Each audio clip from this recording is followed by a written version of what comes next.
Hi all, DT Neal talking to you on this windy and unseasonably warm day in Chicago. Thinking about storytelling, fiction genre, writerly issues, cyberpunk. Again, just mentioning that my new cyberpunk novel, SIGHTSEER, book one of the Plastic Fantastic series, which will be a trilogy. That SIGHTSEER will be available on NetGalley shortly. So if you're inclined, if you want to read some of my work, read some cyberpunk, get a fix that way, it'll be available soon. I think it'll be sometime this week. It's got to go through their system. But it'll be there on NetGalley, so enjoy. I really do hope people enjoy this one as much as I did writing it. As I said in the post the other day, I have such fondness for cyberpunk. It goes deep roots for me. Not just a stylistic thing, but actually a very interesting avenue that had its moment, and then it just kind of went away, and then it reappeared in those various detective tales, you know, the obligatory cyberpunk detective story, which it kind of gets to me because that's only like a very tiny aspect of what cyberpunk was, could be, can still be, and yet it came to be a very dominant sub-form of the cyberpunk story. The cyberpunk detective, the gumshoe, the neon gumshoe. You know, for me, I'm always like, there are a lot more things you can explore. And I try to do that. I'm trying to do that in the Plastic Fantastic, to both honor the legacy of cyberpunk and also to do my own spins on it. Although it really is weird to think about, it's impossible, and I've definitely talked about this elsewhere, but it's hard to see cyberpunk as anything more than a liminal state for the human condition, where we either, it's a liminal state where we're going from the old world into this high-tech world where humanity in some form goes off into space, or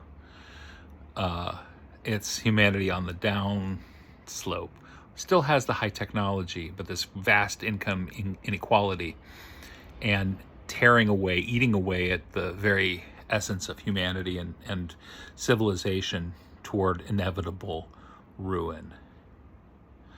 And in our current events, what we're seeing, it's weird from my perspective, because there are some strange cyberpunk through lines, like the dominance of mega corporations, multinational corporations, mega corporations in the cyberpunk parlance, and the idea of all of these everyday people who are not fortunate enough or well-placed enough or privileged enough to enjoy bountiful freedom and liberty because of their wealth. The people who are living paycheck to paycheck, moment to moment, on the receiving end of the cruelty and capriciousness of the capitalist system. You know, something as arbitrary as tariffs, for example, can have huge everyday effects for people down the chain.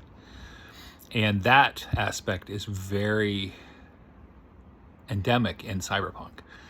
And it's almost weird to think about, for all of the, and different things have done better jobs of it than others, but that hustle culture and the idea of even consumer culture filtering through a cyberpunk framework is really, it's really hard to imagine. Like basic things that in our world that we would think about, like like shoe shopping. Okay, that's about as basic, one of the basic thing I can get, getting a pair of shoes. Now in this world, you know, you can go online and you can find stuff, you can get some shoes. Where they are sourced may be a bigger issue now than it perhaps was. The price of them may vary, the quality of the shoe might differ, etc., etc. But it's weird to think about something as basic as that in a cyberpunk universe.